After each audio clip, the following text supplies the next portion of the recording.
Et pas non plus des enfants de cœur. Enfin, si je peux ainsi m'exprimer, des jeunes de valeur. Pourquoi? À cause de la convoitise, ils ont amené du feu étranger dans la maison de l'Éternel. Ils ont été brûlés et morts sur le champ. Alléluia. Amen. Mais le jeune Samuel, il était un vrai jeune de valeur. C'était un vrai jeune de valeur. À l'époque, c'était difficile les révélations, mais l'Éternel le révéla tout. Tout ce que les enfants des enfants d'Élie faisaient. Tout ce qui allait arriver à Élie. Aussi bien que Élie a dit, bah, ne me cache rien. Je sais que l'Éternel t'a parlé, ne me cache rien, dis-moi tout. Il a dit tout à Élie. Tout ce que l'Éternel allait faire par rapport à lui. Il était tellement un jeune de valeur qu'il a régné pendant toute sa vie en Israël tant que juge. Amen. Comme un juge, c'est pourquoi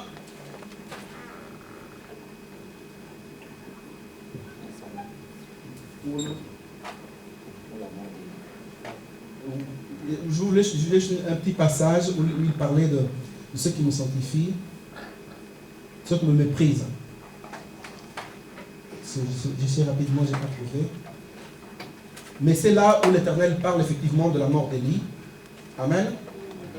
Et comment les choses se sont passées. Mais tout ça pourquoi? Parce que les enfants d'Élie ne se sont pas comportés comme il fallait. Et l'Éternel lui a réprimandé, il a dit, mais tu as laissé faire tes enfants. C'est pourquoi je parlais ici des promesses. Quand on laisse nos enfants faire n'importe quoi, nos promesses peuvent être anéanties aussi. Alléluia. Donc, nous avons ces genres d'exemples. Les enfants de Samuel n'ont pas été non plus des enfants des jeunes de valeur. Aussi bien qu'à cause de ça, le peuple de l'Éternel a demandé à avoir un roi pour être comme les autres. Et c'est comme ça qu'ils ont eu Saül. Comment? Samuel 2, 22. Oui. Donc c'est à cause de ça. Ils n'étaient pas des enfants de cœur. Mais nous avons des exemples vraiment des jeunes de valeur, comme Daniel.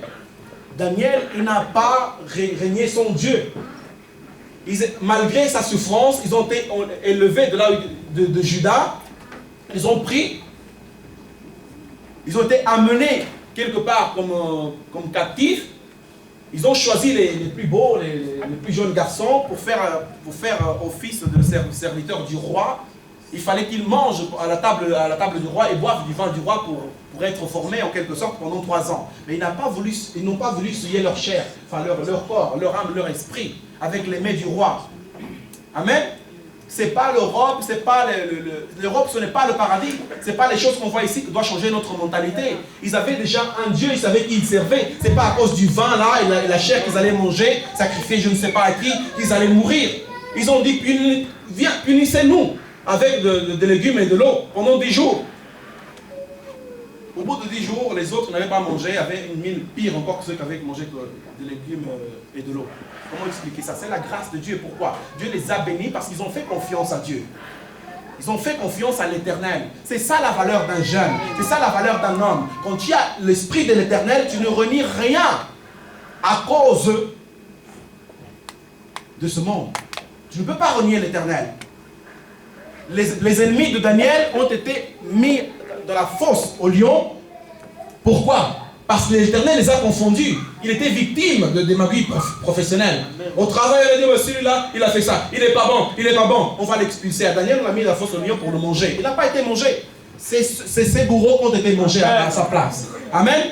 Ses compagnons n'ont pas été brûlés. Pourquoi? Parce qu'ils n'ont pas voulu adorer des dieux étrangers. Ils ont dit non. Les trois, pendant qu'ils étaient dans le feu, il y a un quatrième qui est apparu. Le lion de la tribu de Juda. C'est lui qui arrache tout. C'est lui qui coupe tout. C'est lui qui donne. C'est lui qui bénit. C'est lui qui enseigne. C'est lui qui restaure. Alléluia. C'est lui en qui nous avons mis notre confiance. C'est pourquoi, bien-aimés dans le Seigneur, soyons des jeunes de valeur, soyons des hommes, des femmes de valeur, de ceux qui ne renient pas leur valeur. C'est pas parce qu'on est en Europe qu'on se dit non, mais si on mange de ça, je ne vais plus à l'église, je ne veux pas ça. Non, c'est n'importe quoi. Référez-vous à la parole de l'Éternel. Référons-nous à la parole de l'Éternel. C'est alors que nous aurons du succès dans toutes nos entreprises. Amen. Jeunes de valeur. Comment un jeune peut-il rendre pur son sentier? On a tous vu ici là. Comment un jeune peut-il rendre pur son sentier? Dites-le.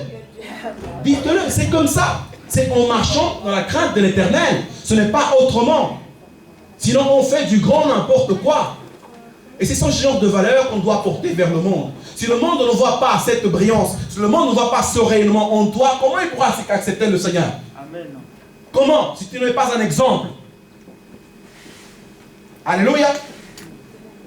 Que le Seigneur notre Dieu vous bénisse. Amen. Amen.